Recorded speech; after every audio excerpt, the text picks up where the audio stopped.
Today in the shop, we're fixing a vintage Les Paul. If you're a guitar nerd like this guy, you already know that Gibsons are notorious for broken headstocks. Some people will just glue this back together and call it done. But we're going to do something unexpected and actually cut away more of the neck to make it stronger than the day it left the factory. In terms of a broken headstock, this is the best possible scenario because it's a clean break and the wood didn't splinter. But before I can glue it back up, I need to make sure that all of the grain is cleaned out and there aren't any bent wood fibers. So that way, these two pieces will come back together nicely. The first thing we need to do is donate this broken truss rod cover to the trash can and get these tuners out of the way. All you're gonna need is a small Phillips head screwdriver and that ever elusive 10mm socket. Where did I put it? It appears that there's actually a second crack along the edge, so we'll need to address that in a bit. But before we get to it, we first need to prep the glue surfaces on both sides of the break.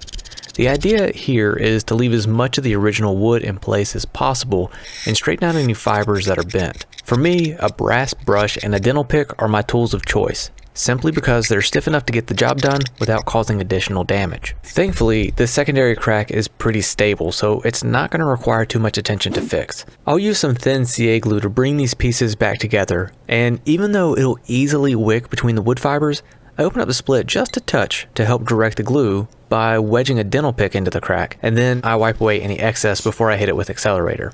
Since the face of the headstock has a thin veneer, it could easily get screwed up and bent if I didn't use a clamping caul to help even out the pressure and keep that veneer flat. I don't know about you, but I don't like the idea of permanently gluing this piece of plywood to the guitar. So I wrapped it in tape, in addition to placing a layer of wax paper between the pieces before gluing it up. I'm probably going to set a few heads on fire in the next 15 seconds, so if you're feeling rather volatile today, go ahead and just take a deep breath. But I don't use hide glue for my repairs. What you say? My go-to for this kind of stuff is either Titebond Extend or Original, but honestly Titebond 2 or even 3 would work in a pinch if that's all you have. Because a lot of the integrity for this repair is actually based on how well the material is prepped.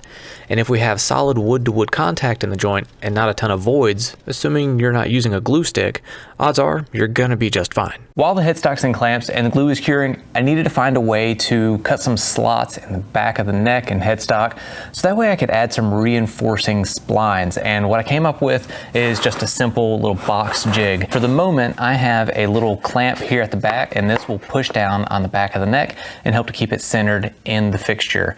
And then I have a sled that my router will ride on. So the router will ride on this top surface, but it is curved, so that way I can adjust this to whatever angle I need to cut those slots at. Here at the other end, I have a little ramp, and this will support the headstock, and I'll use another clamp here to hold everything in place. So I guess all that's left to do is cut some slots in the back of the neck, which I'm not gonna lie, seems a little sketchy. I let the glue cure for a couple of hours while I whipped up the routing jig.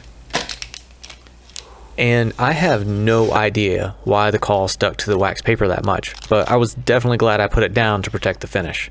There is a little bit of chipping on the back, but from what I understand, this headstock had been broken for quite some time, and it's just been hanging around in a case waiting to be fixed. Since this jig is rather basic in design, I didn't build it with an adjustable headstock support. That means I needed the headstock to be glued back to the neck so that I could use it as a reference for the headstock support. To pad some of the contact points on the jig, I used some tile gasketing that I actually use on my CNC, but I'll leave a link below so that you can pick it up. It's handy for all kinds of stuff. With the guitar laid in the jig, the next thing to do is figure out the angle of the router sled and get it screwed in place. I'm basically aiming for something in between the angle of the neck and headstock so that when I route away the cavity, it'll be roughly the same depth at both ends. Or at least that's how I'm hoping it'll go. Once the sled is in the right spot, I pre-drill a few holes and temporarily screw it down.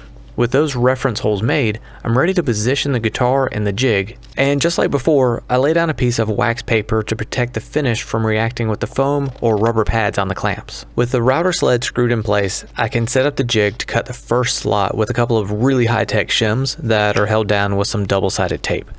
One shim lays flat and the other is stood up on edge. With both shims in place, the router will only slide left to right, which is exactly what we're going for. I don't want some fancy slots, I just want nice, straight, boring slots.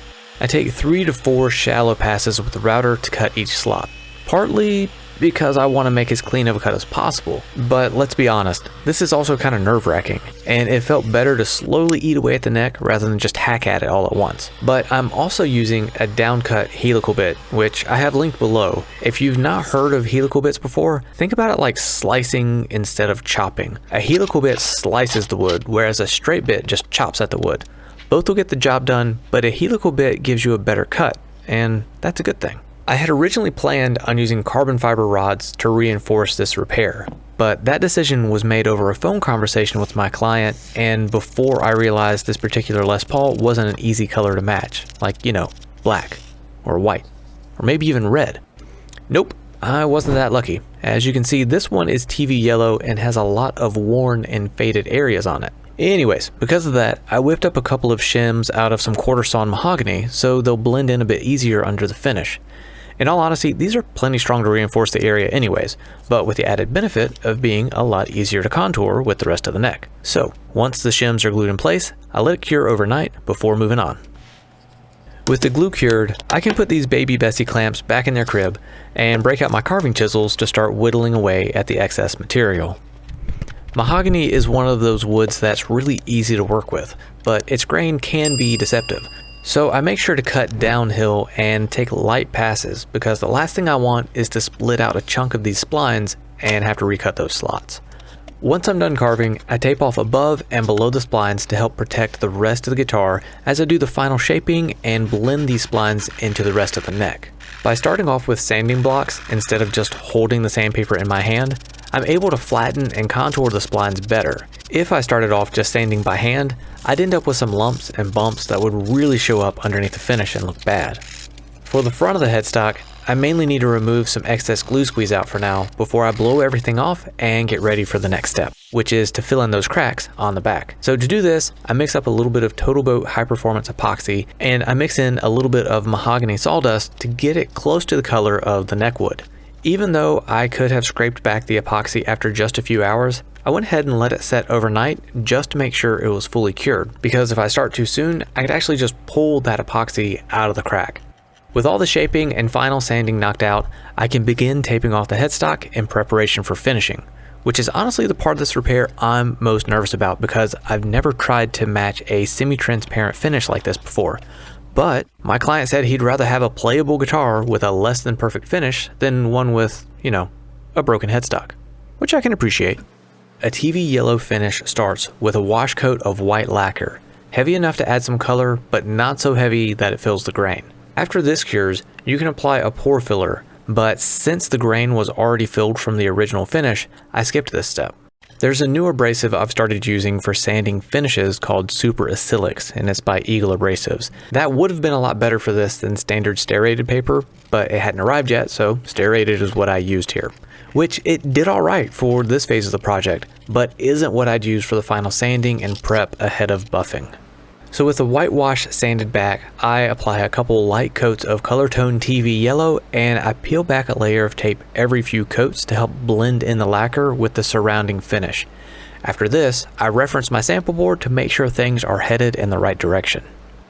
Once the coats of TV yellow have dried for about 30 minutes, I peel back a few more layers of tape and feather the fresh lacquer into the original finish.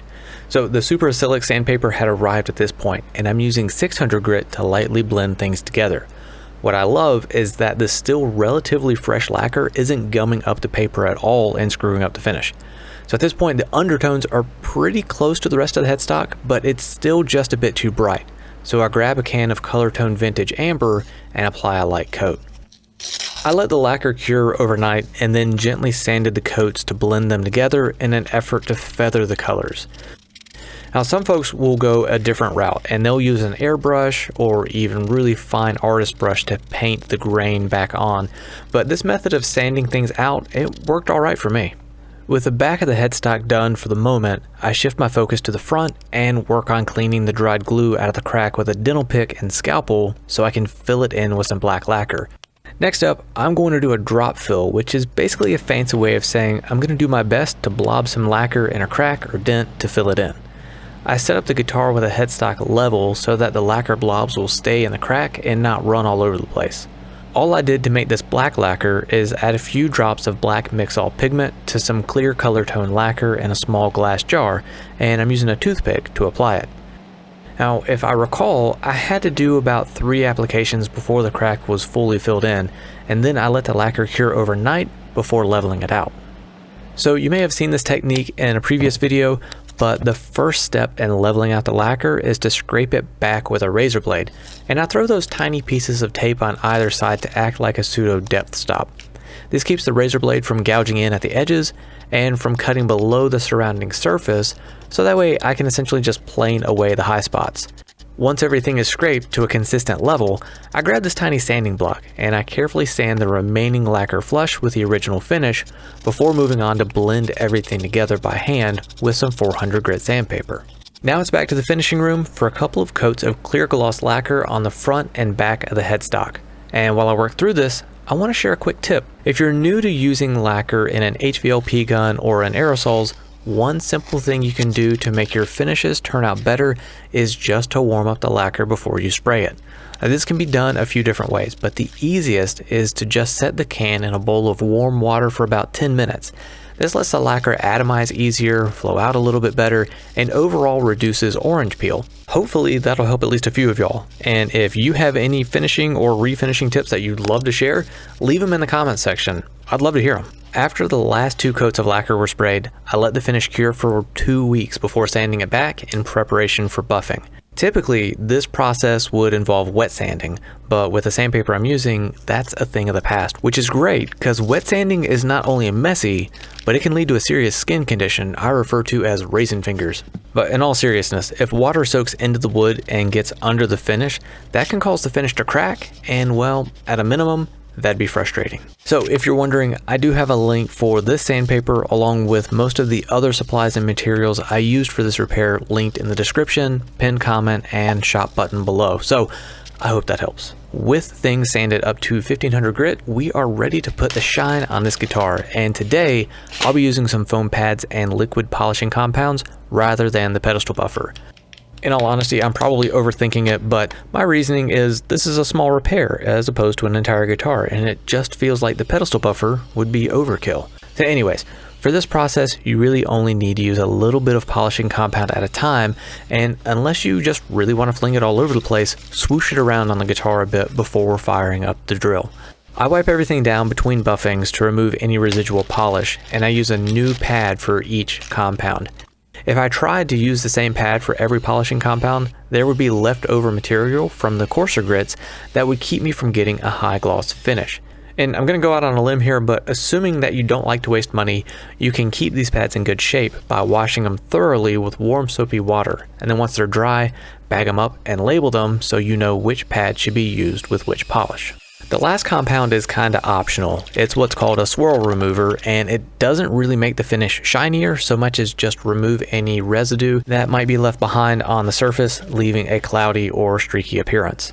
But with that done, it's time to get this guitar back together and see if our repair is gonna hold. Which, now that I think about it, probably wouldn't have been a bad idea to string it up before starting the finishing process, just to make sure things, don't fall apart. Well, too late for second thoughts now, so I guess I'll just forge ahead and pray it stays together. If you've stuck with me this far in the video, I just wanted to say thanks, and I hope you're enjoying it. Building guitars and working on them is something I've always enjoyed, and because of your support here on YouTube and Patreon, I'm able to keep making content, so thanks. I really appreciate it. Well, let's see if this old double cut still works, and if it doesn't sound too good, you probably blame me and not the guitar itself.